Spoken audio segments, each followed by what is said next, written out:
Hello ladies and gentlemen, and welcome back to Mask of the Rose. Last episode we went to Hogslane Market and hopefully my microphone is working today. That'll be nice. Let's start off by recalling the past. I reach for another memory out of that jumbled grab bag. There are things I sometimes remember from that night that cannot have happened. Impossible things. If I concentrate, I can recall. We finally look at the Archie searched his books for some precedent. Oh, but there was a stranger across the way? That sounds exciting. Let's go see what that is.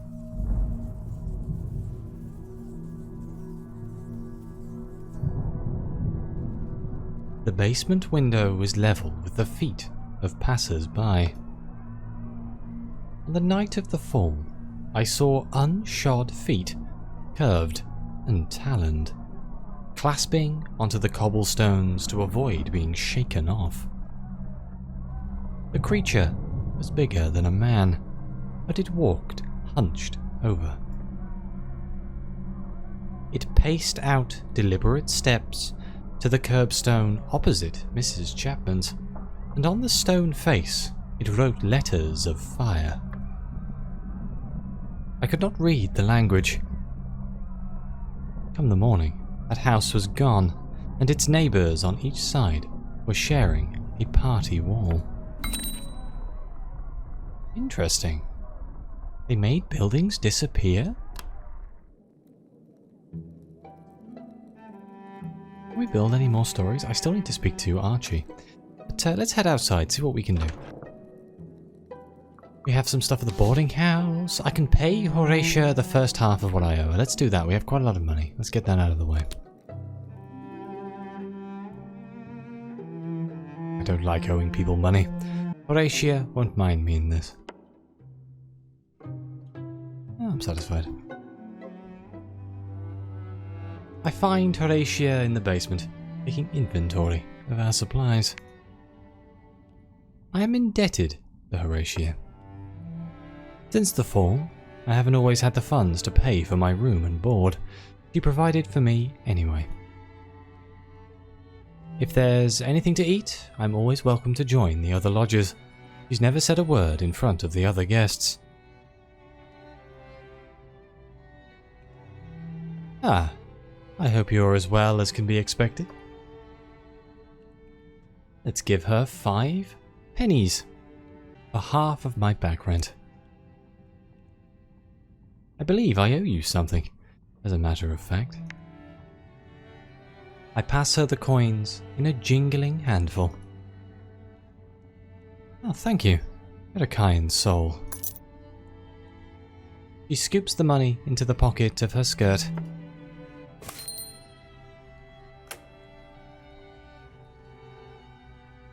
Let's discover how much more I owe her. I know that can't cover all of my previous debts.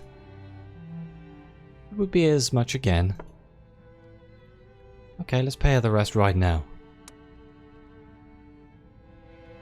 As it happens, I can cover that. I won't praise you too much. It wouldn't do for it to go to your head. But it's a good story, I grant.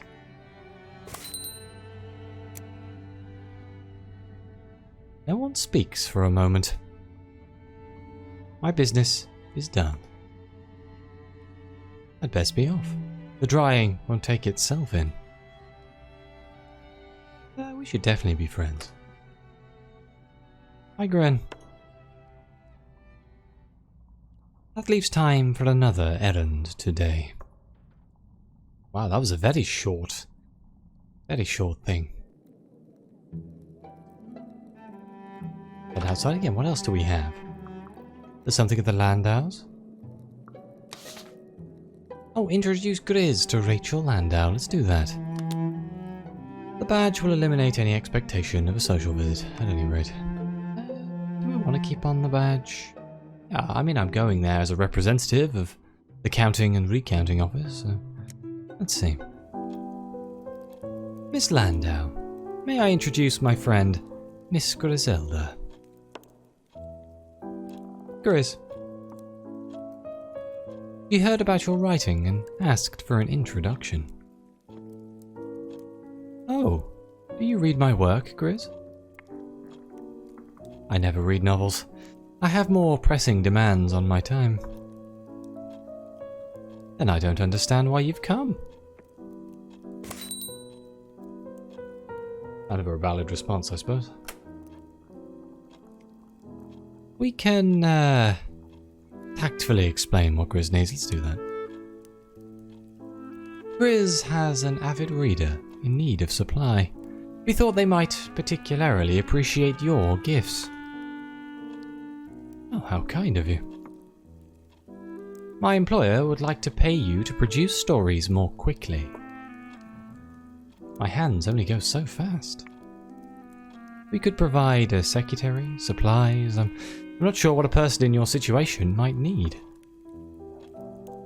I can see that. Did you own those trousers before the fall? I bought them afterwards. They're well tailored for second-hand goods. You didn't do that yourself, I think.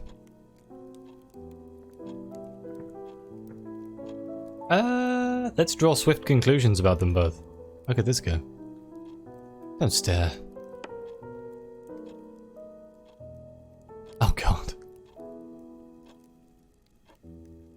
Pointedly observe that Grizz seems keen on Rachel.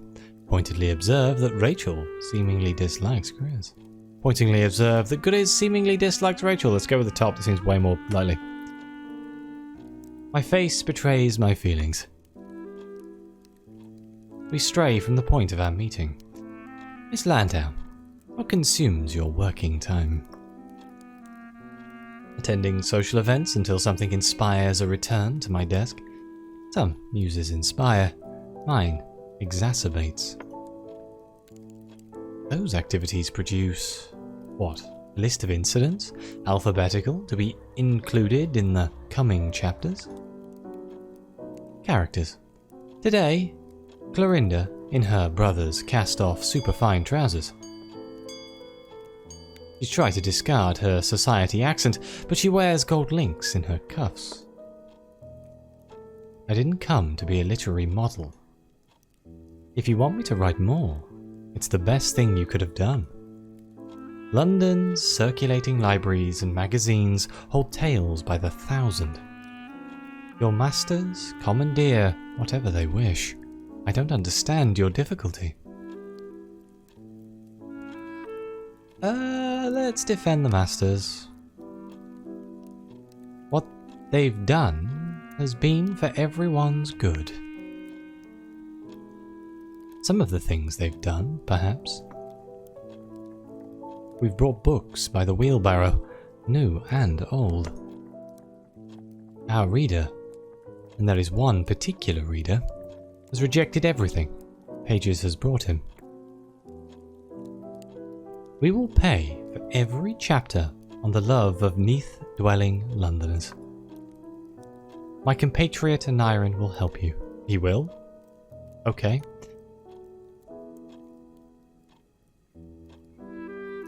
Let's accept the assignment.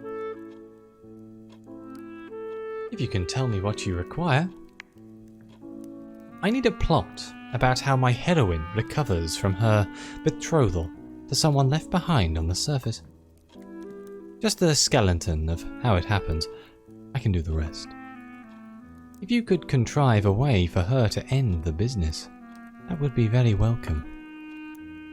All of my thoughts have proven insipid. Help Rachel plot her next story. We only want the tales. And the Neath's heart's blood. I accept, if that only means taking an extra payment for work I already do. I promise nothing. You've allowed us to provide a certain incentive. After Rachel sees us out, we have a thoughtful walk home. Grizz is silent with her thoughts for a good part of it. If she had any turn for politics, what a politician she would make. Though, of course, they'd never swear her in. but imagine her speeches. Let's speed along a connection between Grizz and Rachel. She's an extraordinary person. Let's ask neutrally whether Grizz has feelings for Rachel. I admit some curiosity. Do you have feelings for Rachel? There's nothing to tell, I believe. If she should say anything about her feelings, please tell me. It isn't long until dinner is served. Let's go straight to the table. Eat up, Archie.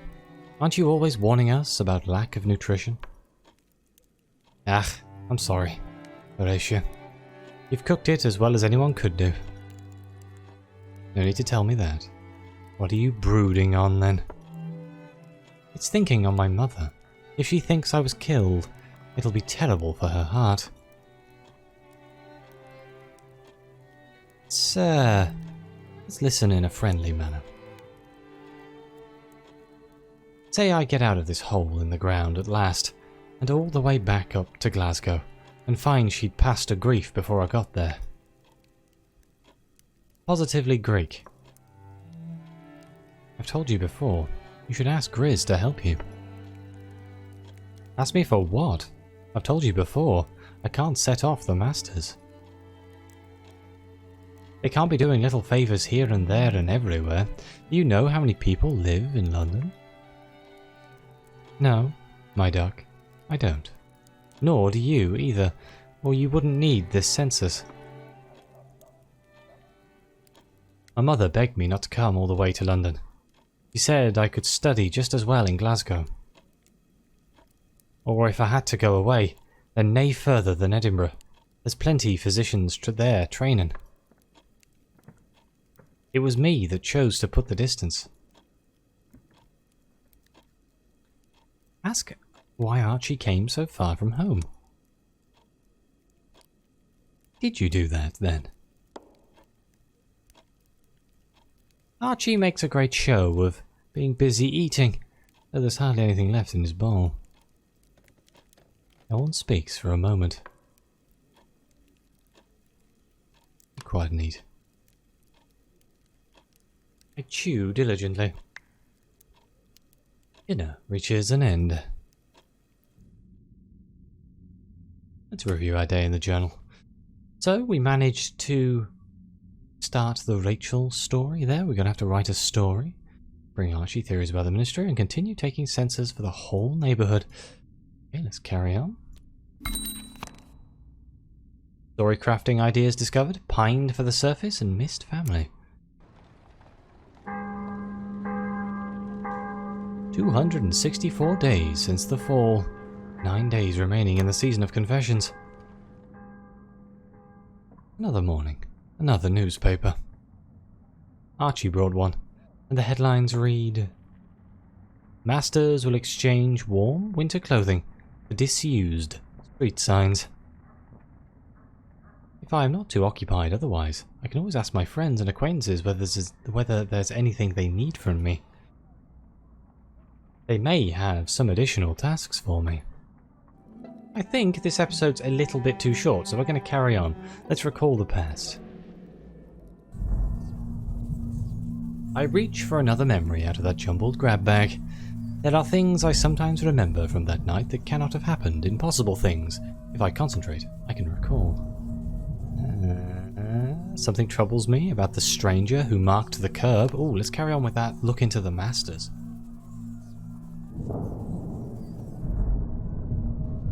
Once I peered out of the basement window and saw a figure walking down the street. My eyes were level with its feet. It was bigger than a man, but it walked hunched over. I've remembered this before, but I didn't know what I was seeing in that memory. It was a master of the bazaar, a creature the height and shape of Mr. Page's. But its robes were sooty, not stained with ink, as I recall. Oh, Mr. Fires? Interesting. I wonder why Mr. Fires was making buildings disappear. Let's build a story. Novel plots. Construct a plot for Rachel. Get her heroine out of a ruined engagement.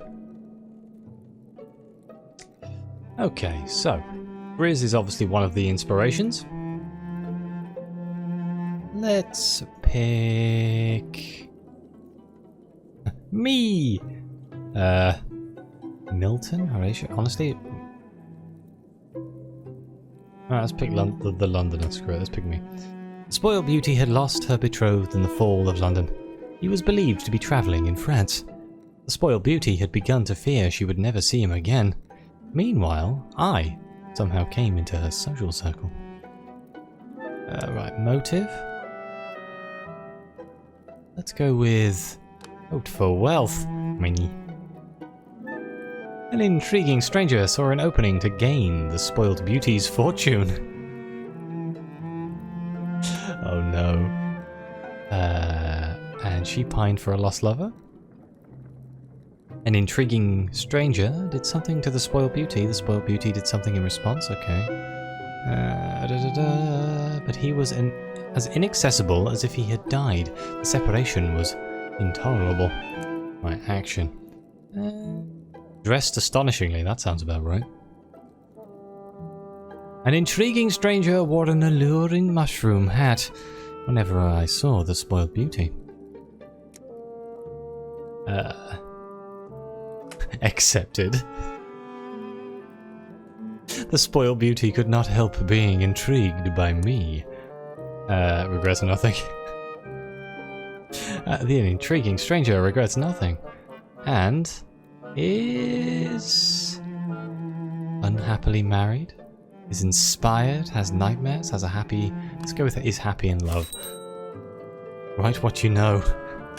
Perfect. Let's go hand that to Rachel and she can tell me it's an awful story. That sounds like a great idea. Go to the Landaus. There we go. Take Rachel, my latest plot work.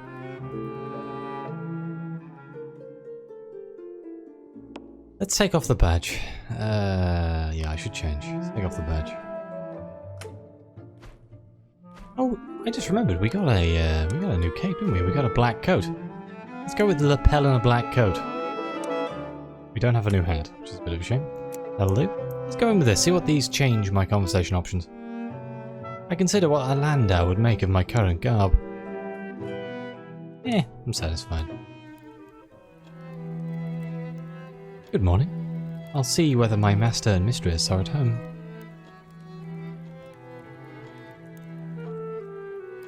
Let's recount my disturbing memories of the fall. The night of the fall, I looked out and I saw a hunched figure, drawing blazing sigils on the walls. They were so bright I could see them from across the street in darkness. The thing looked like a master. I go on for some time, and make no effort to hide how frightening the whole business was.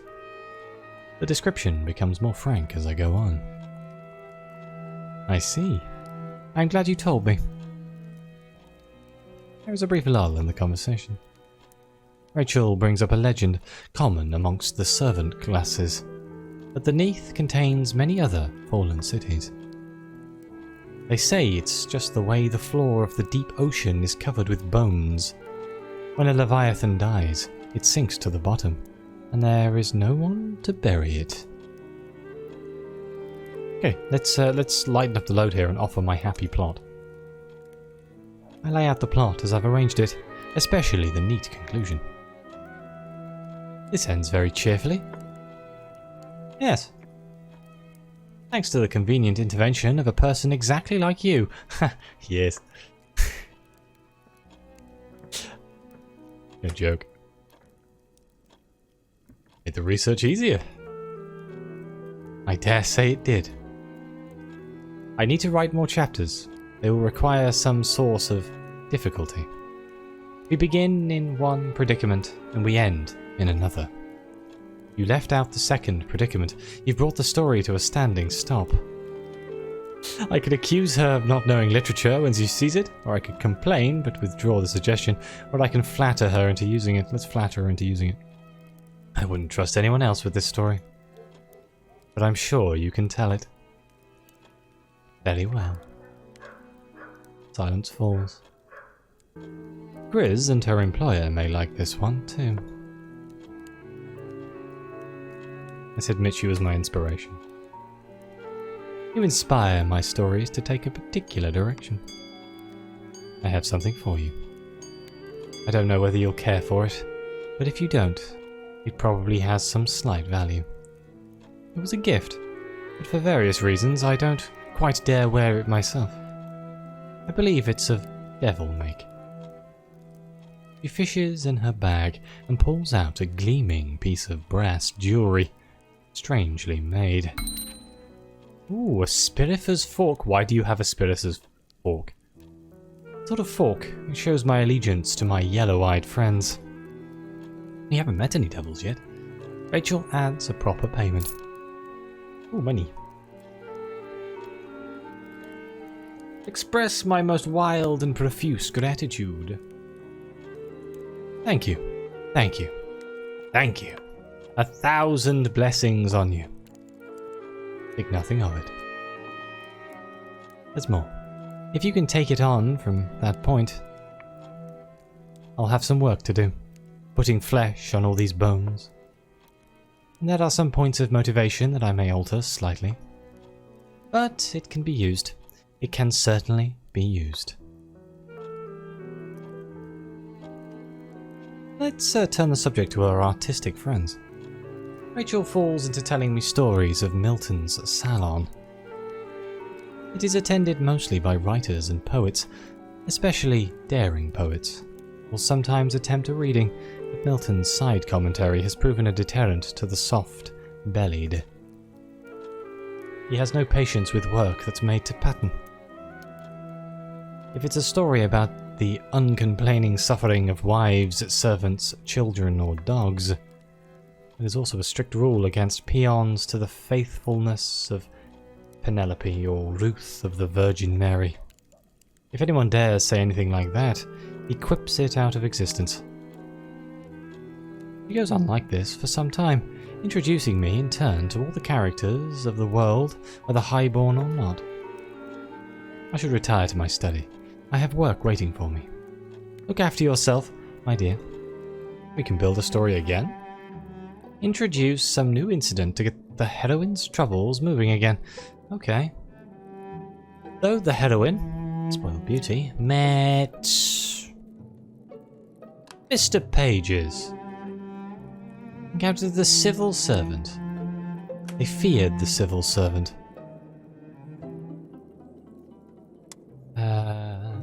Hoped for vengeance? That seems like a good idea. The civil servant had a long-standing grudge against the spoiled beauty for reasons going back many years. She ran away. A spoiled beauty escaped a past situation. The civil servant died. He didn't notice. The outcome is... It's an exemplar is inspired, has nightmares. What was the other option here? Died. How would him dying help me? The servant died. Has nightmares, maybe? The spoiled beauty is haunted by nightmares, and she struggles with regret? Neathborn! The civil servant left very bitter last words. The spoiled beauty is haunted by nightmares. Right, let's head outside. I can probably go and handle that story as well, if I wanted to, but is there anything else we can do here? We could go back to Hogslane Market. No, Thrall Street? No. Alright, let's go back to the Landaus. Let's, oh, we can take the census with Phoebe. Let's do that.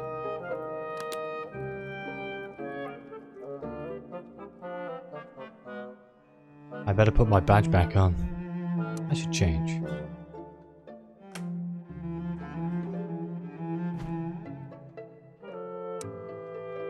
I put my cape back on? I feel like it fits better. I'm not a huge fan of this hand as well. It's giving me weird choices. Let's see what happens if we don't wear the hat. The badge will eliminate any expectation of a social visit. Alright, I'm satisfied with this. Are you here to see me then? I don't receive visitors as a rule, but perhaps they won't take official notice. It's not as if I entertain much. Simply ask about Phoebe's romantic connections. Are you married? Or otherwise connected? There's someone I care for.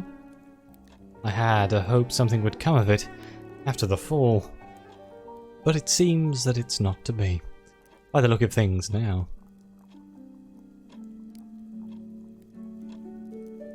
Let's offer some timeless wisdom. Time heals all wounds.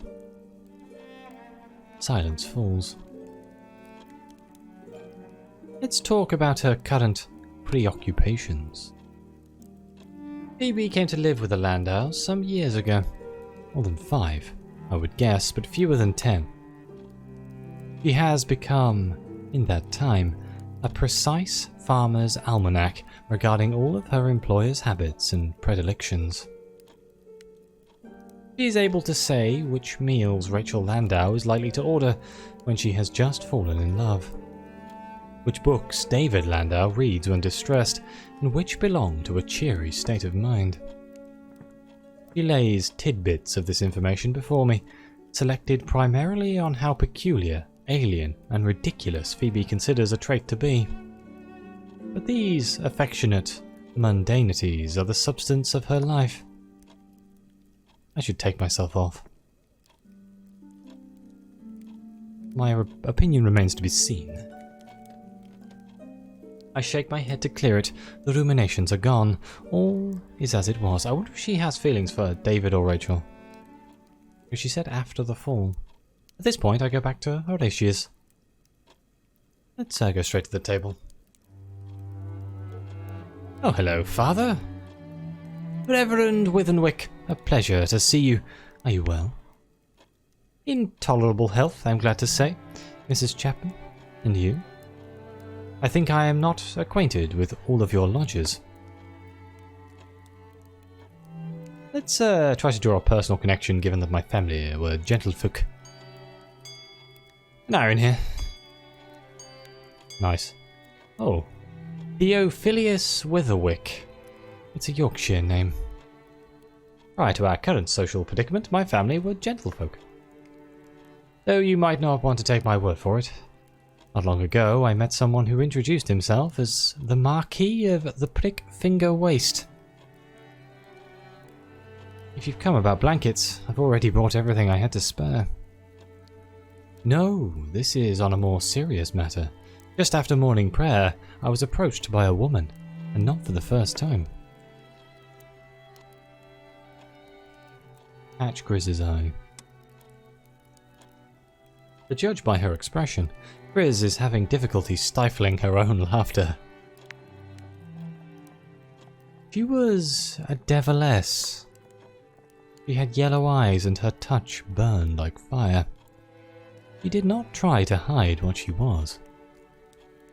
Do you have anything to hide? Maybe she did not think that an illness would be taken as a sign that she'd come from hell. My dear woman, she asked for my soul. She asked for my very soul. We could hypothesize that hell exists nearby, calmly accept that devils go around asking for people's souls, or riff on the amusing implications. So this is before the War of Hell, I guess? So we don't really know much about the devils and hell, but let's hypothesize that hell is in fact nearby. Perhaps hell is a real place, either here or very nearby. If a deviless visits you, you must refuse her anything she asks. I still don't understand, my dear Reverend Withenwick, what she could possibly do. Surely our souls don't get handed on like calling cards. Here, in this forsaken cavern, perhaps they do. I mustn't wait any longer in any case. I only stopped to warn you. Beware of those yellow-eyed creatures. Grant them nothing they ask. We've unlocked St. Albans Plot martyr. St. Alban was the first English martyr, a point of considerable pride to the local vicar. It's the church of our parish. Well, let's keep quiet and eat. I chew diligently. There are no more mushrooms on my plate.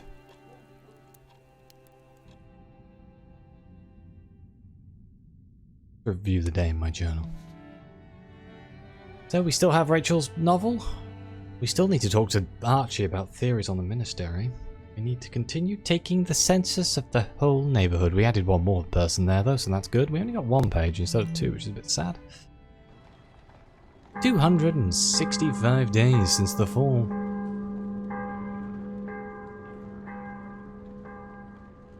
Eight days left. Another morning, another newspaper. This morning's lies open on the table. London swallowed whole by Leviathan. Sermon on the wrath of an angry god. If I am not too occupied otherwise, I can always ask my friends and acquaintances whether there's anything they need from me. They may have some additional tasks for me. I feel like it's trying to tell me that I need to talk to someone. But I do think that this is a good place for me to end this episode, so thank you all very much for being here. Please like, subscribe, let me know what you think. Your comments are greatly appreciated. Thank you again to the members of the channel. It really helps me keep making these videos. And as always, I'll see you next time.